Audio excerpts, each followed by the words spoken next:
Bismillahirrahmanirrahim. Assalamualaikum warahmatullahi wabarakatuh. Innal hamdalillah nahmaduhu wa nasta'inuhu wa nastaghfiruh wa na'udzu billahi min syururi anfusina wa min sayyiati a'malina. May yahdihillahu fala mudilla lahu wa may yudlilhu fala hadiya lahu.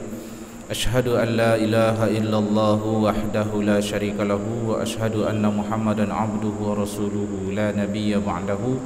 Allahumma salli wa sallim wa barik ala nabiyyina Muhammadin wa ala alihi wa sahbihi wa mawalahu amma ba'du.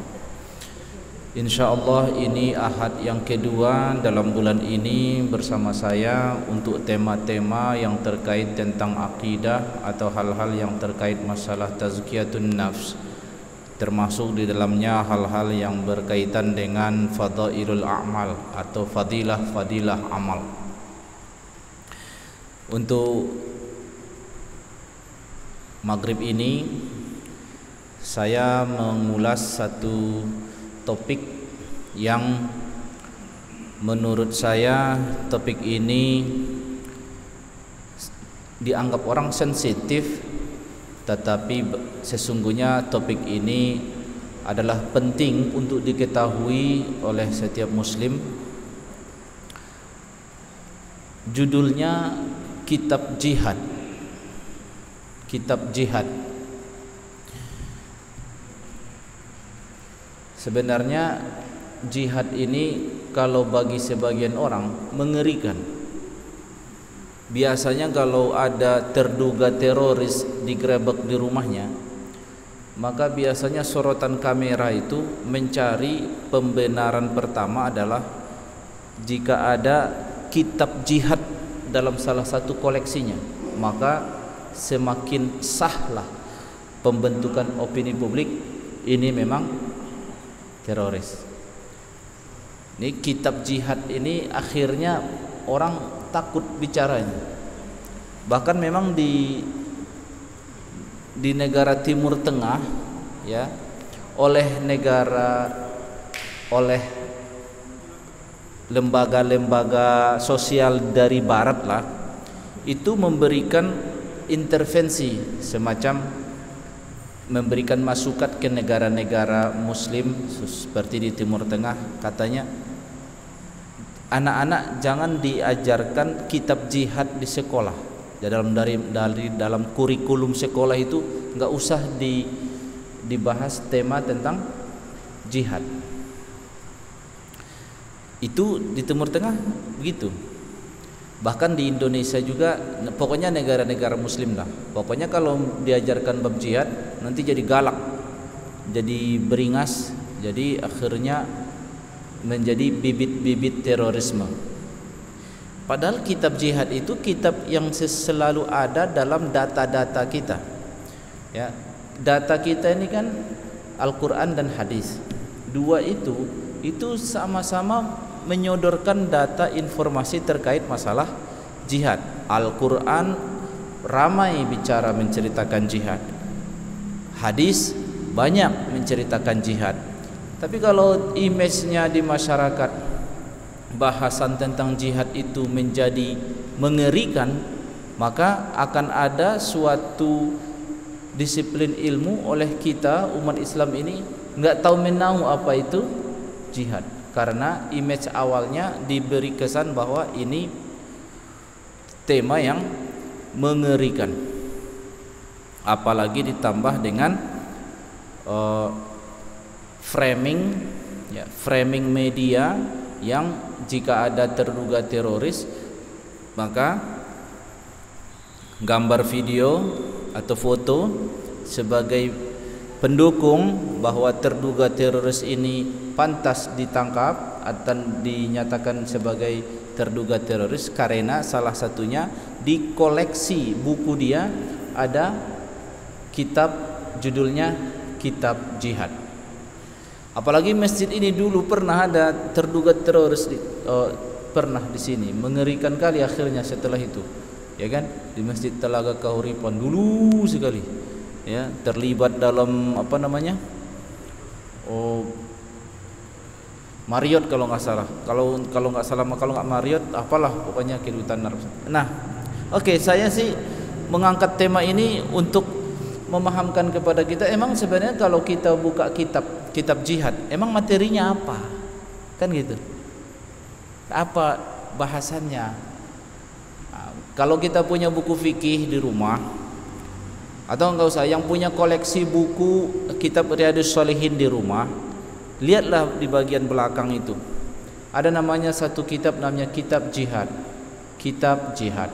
Hadisnya sampai 68 butir hadis, dan terbilang hadis yang paling banyak dari sekian kitab.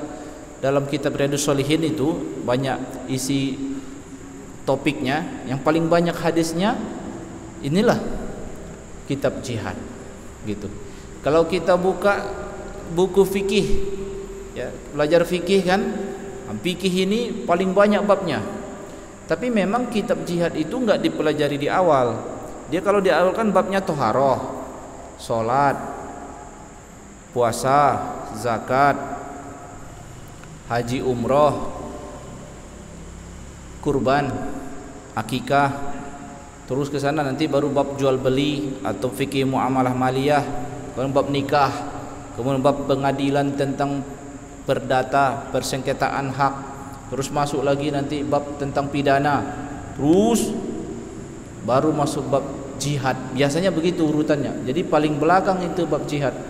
Setelah bab jihad nanti bagaimana perkara tentang budak dibahas di situ. Nah gini. Jadi tidak ada yang menakutkan saya lihat dalam bab jihad itu. Maka yang pertama dari persepsi kitab fikih dulu kita masuk. Kalau kita buka buku fikih, maka pembahasan yang dibahas di situ adalah pertama hukum jihad. Dijawablah di situ. Kalau ada pertanyaan, apa hukumnya jihad? Diurailah oleh ulama. Hukum asalnya menurut ayat Al-Qur'an, la yastawil qa'iduna minal ladina min ghairi ulid darari wal mujahiduna fi sabilillah. Tidaklah sama orang yang enggak ikut perang dengan yang ikut jihad fi sabilillah. Jihad yang dimaksud di sini bukan jihad majaz ya. Ini jihad yang dimaksud jihad betulan yang namanya perang. Bukan jihad majaz, please. Memang banyak jihad ini nanti dibawa ke tema majaz. Ini enggak, ini yang kita bahas ini bab jihad betulan, yang seandainya terjadi angkat senjata berhadapan head to head sama musuh gitu. Dan judulnya jangan lupa fi sabilillah. Nah, itu enggak boleh dihilangkan kata fi sabilillahnya. Jadi di pertanyaan tadi, apa hukum jihad? Dijawablah di situ. Hukum jihad menurut ayat ini, maka disimpulkan secara umum hukum asalnya jihad itu fardu kifayah. Fardu kifayah itu artinya kewajiban bersama. Namanya kewajiban bersama itu kan terukur, ukurannya sampai angka kecukupan. Maka sebenarnya tagihan jihad itu untuk semua warga enggak? Jawabannya tidak. Tapi diulaskan lagi, itu jika seandainya negaranya atau komunitas kita sebagai umat Nabi Muhammad ini, kaum Islam ini, dalam posisi ada ketuanya, ya kan, ada ketuanya. Tapi jika ternyata ini kondisinya dia diserang, tiba-tiba dijajah, dimusuhi oleh orang kafir, sementara kekuasaan tidak ada misalnya, maka ulama menjawab hukum jihad fardu ain. Kita enggak menginginkan itu terjadi, tapi kalau seandainya itu terjadi, maka hukum jihad fardu ain. Yang mana tahu misalnya tiba-tiba negara ini kekosongan kekuasaan, enggak ada penguasanya, tiba-tiba ada datang penyerang dan kita terancam dalam hal kehormatan ummah, ya kan, akan dijajah lagi kita oleh orang kafir misalnya, maka tidak ada pula ketuanya. Nah, dalam kondisi seperti itu kita tidak boleh mengambil opsi pasrah, harus ditagih jihad. Nah, di sini diuraikan oleh para ulama, kena hukum fardu ain. Tapi kan kondisi itu jarang terjadi bagi kaum muslimin. Selalu sejarahnya kaum muslimin itu ada ketuanya, selalu ada pemimpinnya. Maka Sampai sekarang kasus fardu ain untuk jihad setahu saya belum pernah terjadi, masih selalu dalam posisi fardu kifayah. Sudah dijawab pertanyaan itu, sudah, berarti hukum jihad adalah fardu kifayah. Dengan itu maka diurailah, jihad itu harus atas keputusan imam. Kalau enggak ada imam maka tidak boleh ada jihad. Maksudnya tidak boleh saya ustadz nih, saya gerakkan jamaah saya, ayo kita jihad, kita melawan mereka ini misalnya, dan saya bukan saya ustadz cuma, meskipun banyak pengikut saya tidak punya wewenang untuk itu. Kenapa? Karena yang diberi wewenang untuk memfatwakan dan mengambil keputusan jihad itu imam, bukan imam sholat, imam politik, bukan imam guru, tapi imam politik. Imam politik itu ya dialah yang melindungi maslahat publik. Kalau imam sholat, urusan sholat aja. Imam yang makna guru agama seperti Imam Syafi'i itu bukan imam politik, itu imam dalam konteks pemahaman agama, ya. Imam Bukhari, Imam Muslim itu bukan imam politik. Nah, yang berwenang untuk mengambil keputusan jihad itu imam politik. Maka oleh karena itu di masa Nabi Muhammadlah yang menetapkan jihad, perang Badar, perang Uhud, perang Khandaq, perang Tabuk, perang itu semua. Tercatat 80 kali ghazwah dalam sirah nabawiyah itu. Tuh. Setelah Nabi Muhammad wafat, siapa yang mengambil keputusan? Abu Bakar Siddiq. Setelah Abu Bakar Siddiq wafat, siapa yang mengambil keputusan? Umar bin Khattab. Setelah Umar bin Khattab wafat, siapa yang mengambil keputusan? Ali bin Utsman bin Affan, terus sampai setelah Ali bin Abi Thalib. Mereka itulah imam itu yang dimaksud mengambil keputusan jihad itu. Maka pahalanya, inilah pahala amal yang paling tinggi. Tidak ada amal yang lebih tinggi dari jihad fisabilillah. Itu kan. Kemudian syaratnya supaya masuk jihad fisabilillah, jangan lupa harus fisabilillah. Kalau bukan fisabilillah maka tidak dilindungi ini. Jadi yang menentukan ini perang fisabilillah siapa? Imam. Dialah yang punya fatwa untuk itu. Imam yang memfatwakan. Nah, sekarang kita bacakan data-data pendukung. Kalau dari Al-Quran udahlah, banyaklah data ayat Al-Quran yang menagih jihad ini. Pastinya data-data ayat Al-Quran itulah yang disimpulkan ulama yang menyebabkan hukum jihad itu fardu kifayah. Kemudian data-data hadis yang akan kita angkat dalam tema jihad ini adalah ketika Rasulullah SAW pernah ditanya dalam riwayat Abu Dzar Al-Ghifari, ya Rasulullah ayyul amali afdalu, ya Rasulullah amal yang paling bagus itu apa? Jawab Rasul, al-imanu billah wal jihadu fi sabilihi.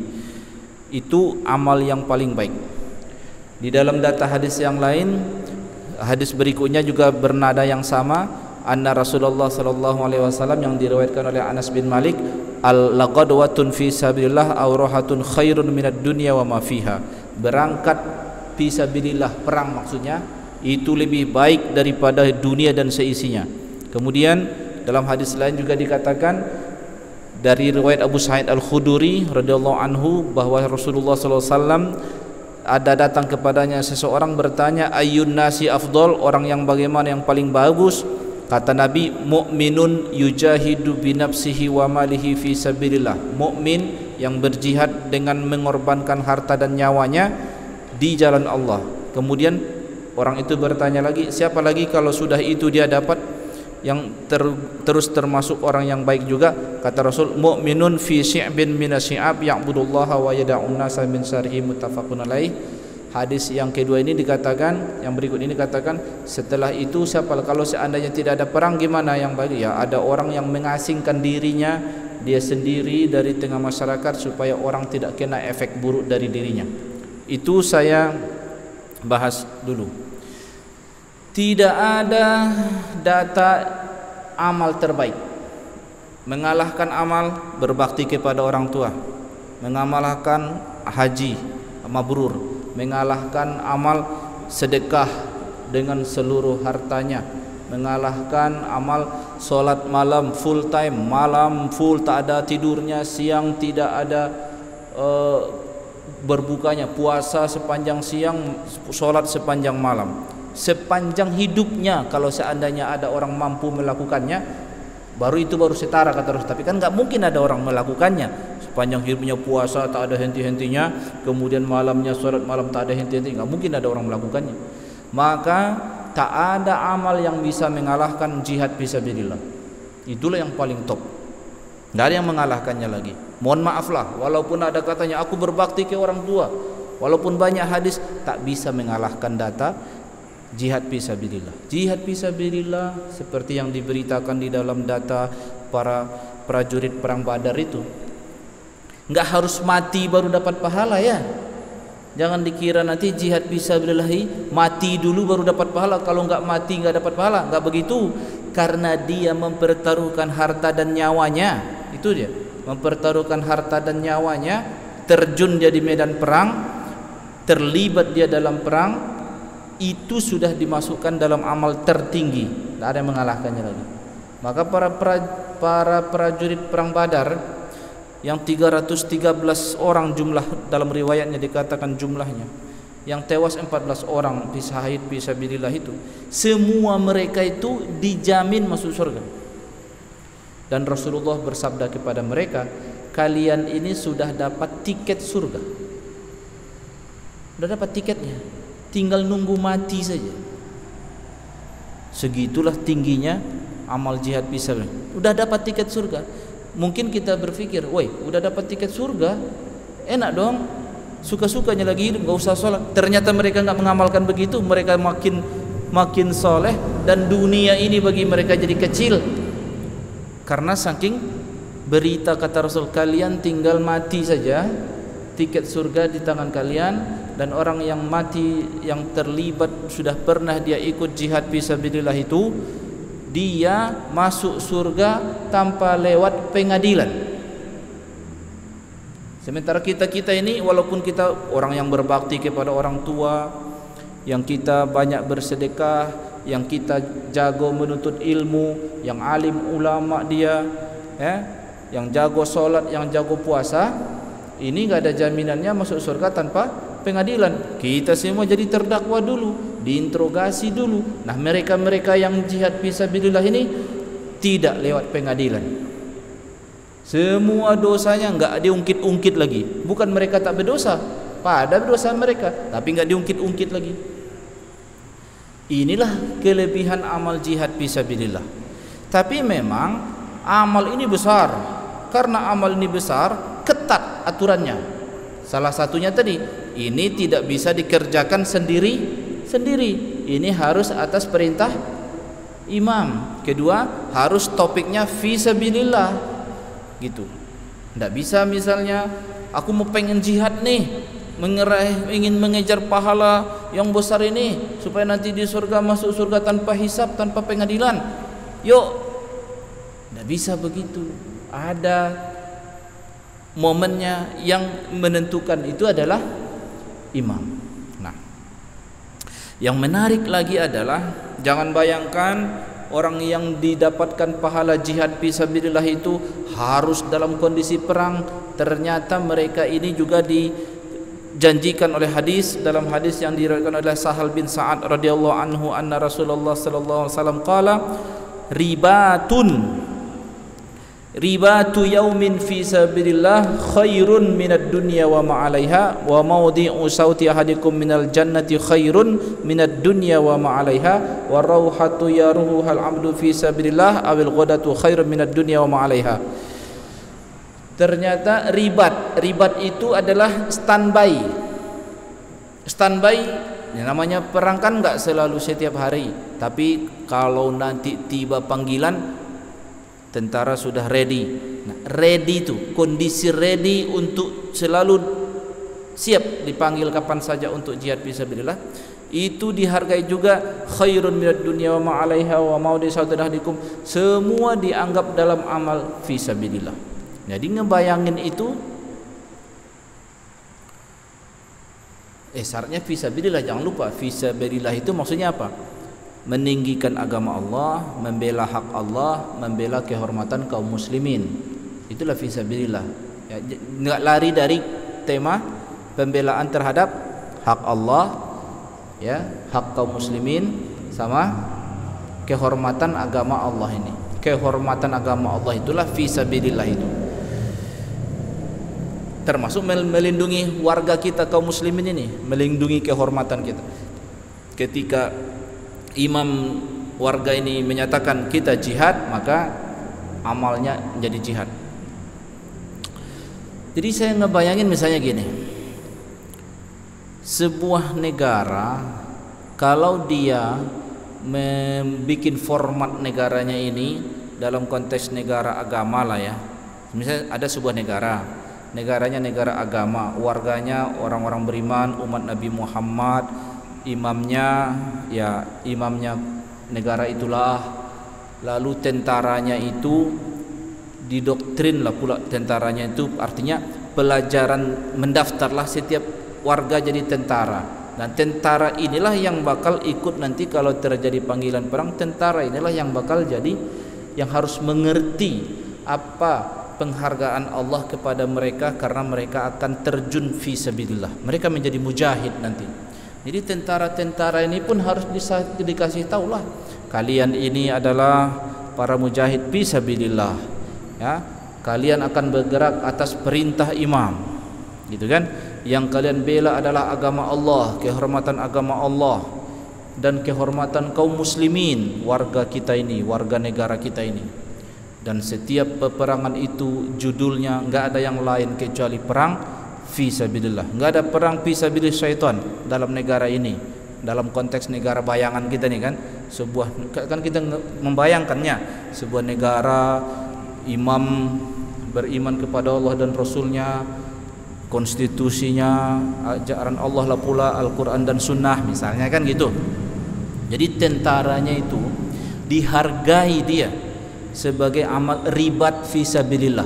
Artinya dia selalu dalam kondisi terikat untuk kapan saja dipanggil untuk perang dia terjun. Sepanjang kesempatan dia itu dinilai sebagai amal fisabilillah. Kan enak banget jadi tentara itu kalau begitu jadinya kan, dihargai dia. Karena apa? Setiap tentara yang direkrut itu pasti selalu ready untuk perang. Dan menariknya lagi, karena berita-berita hadis itu, di dalam hadis juga dikatakan bahwa barang siapa yang menyiapkan pejuang, menyiapkan perlengkapannya, maka dia dianggap ikut berjuang. Istri prajurit ini menyiapkan misalnya untuk tentara suaminya, ini ada panggilan perang, ya, akan sekian bulan di sana, entah hidup entah mati, dan mereka sudah ditanamkan bahwa perjuangan mereka ini akan dihargai oleh Allah. Bukan hanya sekedar nanti namanya ditulis sebagai pahlawan. Enggak, itu enggak ada apa-apanya. Yang mereka tahu adalah kami akan terjun mempertaruhkan nyawa kami demi maslahat agama Allah, demi maslahat umat ini, kaum muslimin yang banyak ini, kehormatan agama ini, membela hak Allah dan lain. Inilah yang ada di hati mereka. Dinilai semua pengorbanan itu. Termasuk kita warga nih, warga-warga yang tadi negara bayangan nih, yang kita menjadi warganya, yang sama-sama pengikut Nabi Muhammad. Karena negara ini juga butuh beli senjata, akhirnya imam kita itu menagih, ayolah ikutlah berkontribusi, bagilah dari sebagian harta kalian untuk urusan maslahat agama Allah, kehormatan umat, termasuk pertahanan kita. Kita butuh beli perlengkapan senjata ini, lalu ditariklah pajak misalnya. Kita sebagai warga ditagih pajak kayak gitu, ada rasa kontribusi. Ini kan juga untuk gaji tentara, ini juga nanti buat gaji polisi. Kita mengeluarkan uang untuk bayar pajak itu pun merasa ikut berkontribusi fisabilillah. Harganya terasa gitu loh. enggak sesuatu yang sia-sia kita mengeluarkan itu. Kan enak bayangan sebuahnya dia. Jadi bab jihad itu akhirnya mengangkat sebuah semangat kebersamaan yang hebat sebenarnya, bukan menakutkan. Karena tagihan syariat di situ, siapapun yang terlibat dalam membela agama Allah dihargai dia di situ. Nah, sementara tentara ini kan senjatanya dari mana? Kita lah yang kumpul duit kan. Ya, kita kontribusi warga nih, setiap kita beli mobil, harga mobil kita OTR-nya 300 juta. 80 juta bisa biaya cukai yang harus kita bayar masuk ke negara kan? Ke negara bayangan ini tadi. Ya kan? Dari situlah diakumulasi. Setiap kita makan di restoran ditagih PPN 10% masuk ke negara. Kita yang membayar itu pun terasa, oh ya ini untuk maslahat agama Allah, untuk maslahat kehormatan kaum muslimin, untuk gaji tentara, untuk biaya keamanan, untuk semua pelayanan masyarakat. Jadi semua masyarakat itu dianggap berkontribusi untuk tujuan yang satu, yaitu menjalani penghambaan kepada Allah. Itulah bayangannya dah. Jadi jihad itu justru bab yang sangat efektif dalam menggerakkan sumber daya warga dalam satu tujuan, yaitu kehormatan, kekuatan ummah gitu. Jadi jihad fisabilillah tidak untuk membayangkan nanti kita jadi galak, lalu misalnya kita main gorok, nggak ada aturan. Justru agama Islam ini punya aturan perang. Karena perang itu diatur, maka nggak gampang terjadi perang itu, karena harus sesuai aturan syariatnya. Jadi kalau yang punya aturan perang cuma kita inilah, agama yang lain nggak dapat kita aturannya. Nah, kita ada aturannya. Yang pertama yang paling penting itu adalah bahwa di sini harus ada imam, harus satu komando. Nggak bisa nggak ada komandonya gitu. Tapi sekarang misalnya kalau ada orang bertanya, ya kalau seandainya misalnya semangat jihad itu untuk seperti yang Ustadz ceritakan, enak dong. Iya, tapi kenapa sebagian orang yang terduga teroris itu jadi galak, jadi begitu, atau yang kita sebut jadi teroris? Kenapa? Dan mereka kan semangat juga dalam hal. Nah, pangkal masalahnya satu saja mereka itu, yaitu mereka tidak menyatakan kesetiaan kepada imam yang ada. Di situ pangkalnya. Jadi kalau saya misalnya anggota teroris nih, ya kan? Doktrin apa yang dimasukkan ke dalam kepala saya? Saya dikatakan, imammu bukan presiden di negaramu itu. Presiden di negaramu itu tidak pro agama Tuhan. Mereka itu musuh Allah. Itulah yang ditekankan ke saya, ya kan? Dan semua penguasa-penguasa negeri kaum muslimin pasti digituin lah, ya kan? Karena mereka tidak pro dengan syariat Allah, ya. Yang mereka perjuangkan bukan agama Allah, ya kan? Lalu saya tertariklah pula. Lalu siapa imamnya? Nih, Abu Bakar Al-Baghdadi kalau ISIS kan? Nah, kalau waktu dulu pejuang di Afghanistan, ya pejuang perang melawan ininya lah. Inilah imam kita. Maka kesetiaan ke dia, makanya ada baiat, ada baiatnya. Jadi baiat itu penting dalam apa ini memang, karena dengan baiat itu dia menyatakan kesetiaan. Nah ini pangkalnya. Sisanya dia udah jalankan petunjuk jihad tuh, dia udah jalankan. Cuma masalahnya kenapa jadi celaka buat kita mereka itu? Karena kesetiaan imamnya ke yang lain. Itu pangkalnya. Jadi setiap yang terduga teroris dan valid dia adalah terorganisir begitu, pasti ada kesetiaan kepada imam yang menurut dia inilah imam saya, yang mengorder saya, dan saya harus patuh sebagai ulul amri kepadanya. Nah, jadi celah pertama masuknya mereka supaya jadi teroris dalam versi kita ini kan, versi pemerintah negara Republik Indonesia misalnya, itu mereka pertamanya dimasuki lewat baiat kesetiaan. Jadi diputus kesetiaan ke grup umat nih. Berarti kayak kita nih, bapak-bapak inilah semua.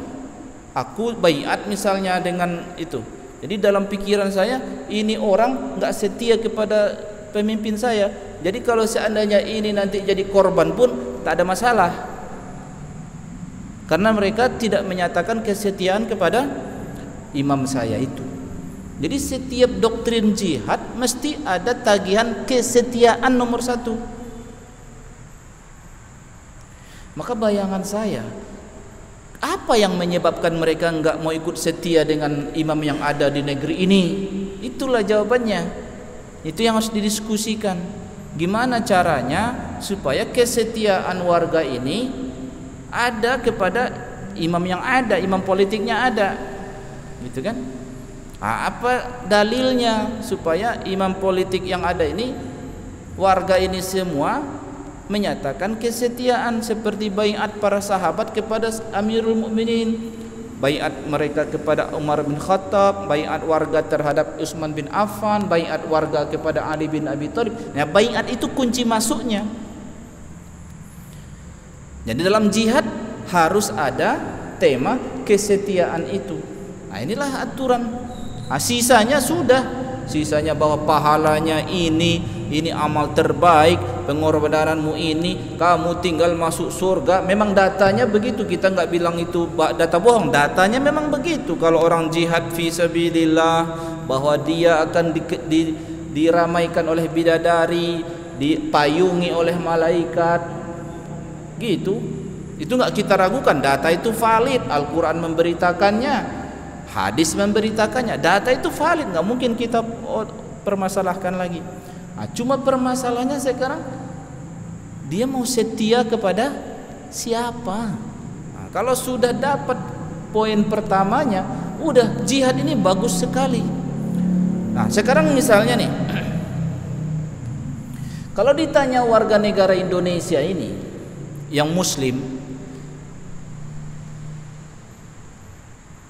kan ragu mereka. Kalian setia nggak? Bayar pajak aja dia merasa keberatan, karena dia rasa ini bukan fisabilillah. Orang saya mau setia terhadap pemimpin politik, dia tidak membela maslahat agama saya, kayak gitu misalnya kan repot dia. Gitu. Makanya saya ngebayangin repot juga nanti kalau seandainya Cina menyerang Indonesia, tiba-tiba angka tentara kita kurang. Pasti ujung-ujungnya yang diminta ikut berkontribusi menjadi pejuang siapa? Warga inilah. Oh, kira-kira yang mau membela maslahat kita ini siapa? Ya kita mau tak mau. Tapi warga-warga orang beriman ini, mereka juga nggak gampanglah melepaskan nyawa mereka. Harus valid dulu. Ini ditanyanya dulu itu kan, ini perjuanganku ini valid nggak fisabilillah? Kalau nggak valid aku nggak mau. Kan mahal nyawa itu. Nyawa itu hanya boleh halal, dihargai oleh Allah, dibayar oleh Allah dengan surga Firdaus hanya atas satu nama, fisabilillah. Kalau enggak itu jangan kasih, mahal harganya. Neraka malah dapatnya nanti. Gitu. Jadi enggak main-main memang cerita jihad ini. Jihad ini erat hubungannya dengan tema kesetiaan.